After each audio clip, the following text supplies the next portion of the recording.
Math Humans, we're going to do 6.5b today. We're going to be talking about powers and roots of complex numbers.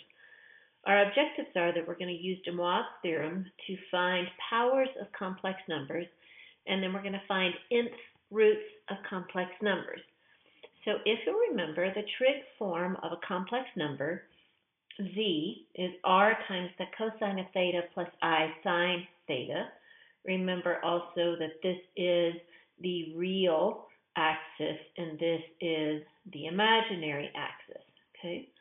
De Moivre's theorem says if I take a complex number in trig form and raise it to a power, then it's the radius raised to the power times the cosine of the power times theta plus I sine the power times theta. Okay, so let's jump in with some examples. So example number 1, I want to solve, and I'm going to be given a -1 plus radical 3i to the 12th. Now this is one of those situations kind of like when we did the expansion of binomials. I'm not going to multiply these things together to the 12th time. But because de Moivre's theorem is in trig form, I need to convert this to trig form.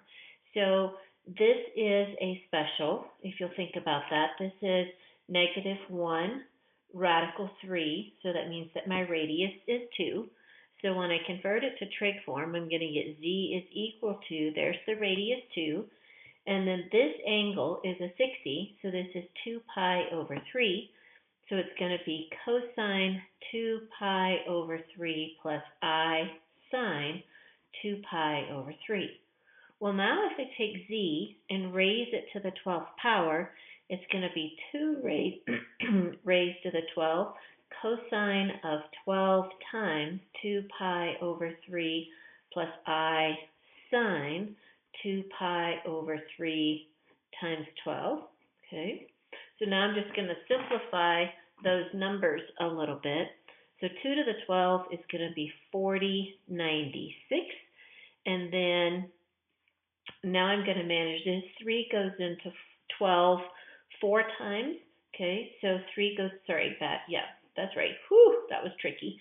And then I have the cosine of 8 pi plus I sine 8 pi. Now, it depends on how they ask you to leave your answer. If they ask you to leave your answer in trig form, then you're done. But if they actually ask you to put this in standard form, then I would find 8 pi, which is going to be right here. The coordinate is 1, 0. So then this would be 4096 times, the cosine is 1, it's 0 times I, so it's just going to be 4096. So again, it depends on the form they ask you to put it in. This would be in trig form, and this one would be in standard form. So you must read the directions well to know what form they're asking you to leave your solutions in. So the next thing that we want to talk about are complex roots. Kind of a cool idea. We're going to be looking for a pattern. So I'm going to write looking for the pattern. That is a really fat pen. So the nth roots of r cosine theta plus I sine theta is going to equal the nth root of r, very similar to de Moivre's, and then it gets entertaining. So this is going to be the cosine of theta plus 2 pi k over n plus, and I ran out of room, I sine theta plus 2 pi k over n, okay? And then k is going to always equal the root n minus 1, so it's going to be the root minus 1. So I think the easiest way to do one of these is just to walk through an example, and then we'll go from there. Okay, so for example number 2, I want to find the third root of a -2 plus 2i, and I want to leave it in trig form. So the book will ask you to put some in standard form. The majority of the time, I'm going to allow you to leave it in trig form. So because I'm looking for the third roots, that means that I'm going to do a k of 0, 1, and 2. Notice that I stopped at 1 shy of the third root. So remember that the formula is going to be the nth root of r times the cosine of theta plus 2 pi k over n plus I sine theta plus 2 pi k over n.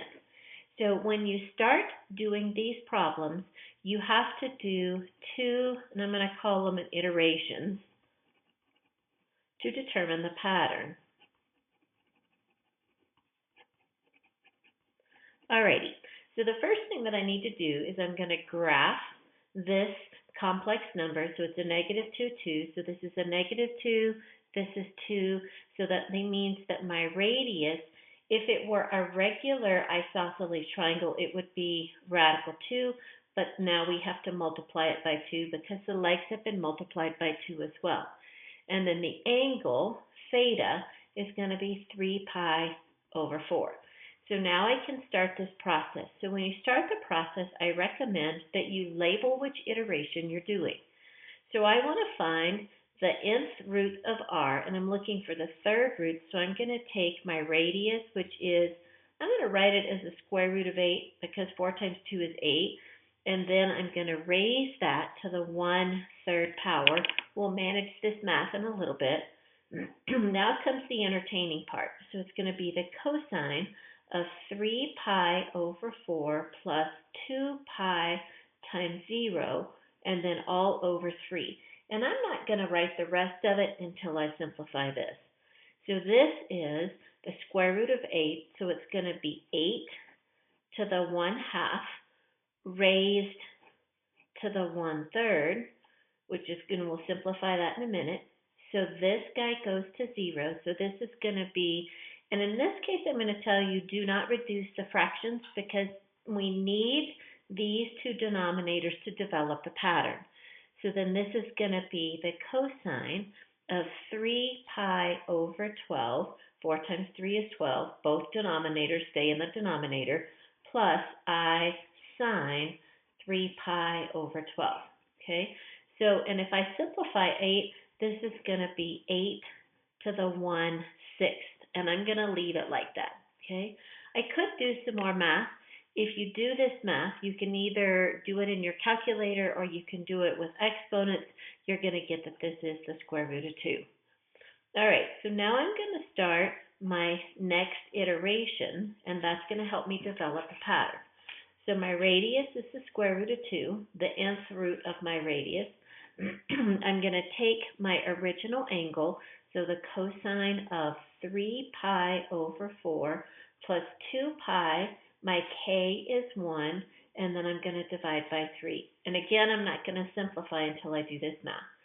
To be able to put these two together, I multiply by 4 over 4, and so this is going to become radical 2 cosine 8 plus 3 is 11 pi over 12 plus I sine 11 pi over 12. So if you'll notice when k was equal to 0, we have 3 pi over 12. And now I have 11 pi over 12, so my pattern is going to be add 8. Okay, and again, I'm not reducing my fractions. So then when I do k is equal to 2, here's the square root of 2. And then if I have 11 plus 8, it's going to be the cosine of 19 pi over 12 plus I sine 19 pi over 12. So some of these will ask for maybe the 5th roots or the 6th roots. So you want to be able to simplify the process. We're looking for the pattern, and you have to do 2 to be able to, there's my 2 fingers, you have to be able to see the pattern with 2. All right, let's do another example. Okay, this will be example number 3. And this one says, find the 5th root of, and we're going to have 1 and then 1 plus 0i, and of course we're going to leave it in trig form, okay? All right, so if I'm finding the fifth roots, that means my k is going to be 0, 1, 2, 3, and 4. Remember, it takes us 2 to determine the pattern. So I'm going to go ahead and graph this just so we can see it. 1 plus 0i is right here. Okay, so that makes my 1, 0i, and then my radius is 1. So for k is equal to 0, it's going to be on all of these. Let me write my equation right here so I can have it. It's the nth root of r, not a 4, times the cosine of theta plus 2 pi k over n plus I sine theta plus 2 pi k over n. So that's our formula. If we look at our radius, I'm taking the fifth root of 1. Well, the fifth root of 1 is 1. So that actually is pretty simple. So it's going to be 1. So then my original angle is 0. So I have the cosine of 0 plus 2 pi times 0. And I'm going to do the fifth roots. Okay. So for right now, this is 0. I'm going to write this as 1 cosine of 0 over 5 plus I sine 0 over 5. And I'll show you why I'm leaving that as we go to the next one. So for k is equal to 1, okay, here's going to be the radius, and then it's the cosine of 0 plus 2 pi times the iteration that we're doing, 1, divided by the radius. So then I'm going to simplify. So it's 1 times the cosine of 2 pi over 5 plus I sine 2 pi over 5, okay? So that one was actually pretty easy. So it's a little unclear. It looks like we're adding 2 pi over 5, but I'm actually going to do k is equal to 2 just to make sure that our pattern is true. So here's the 1. Then I'm going to have the cosine of 0 plus 2 pi times 2 over 5, okay? And so if you look at this, this is 2 times 2 is 4. It's going to be 4 pi over 5. So when I write my k as 2, it's going to be the cosine of 4 pi over 5 plus I sine 4 pi over 5. So I'm adding 2 each time, okay, which is what our pattern turns out to be. So I can say I'm just kind of adding 2. Technically, I'm adding 2 over 5. So then for k is equal to 3, all I have to do is fill it in. There's the 1. Cosine, add 2, 6 pi over 5 plus I sine 6 pi over 5. And then my last one, k is equal to 4. Here's the radius. Cosine, add 2, 8 pi over 5 plus I sine 8 pi over 5. So once we find the pattern, the problems are really pretty easy. All right, my dears, that is it for today. I will see you soon.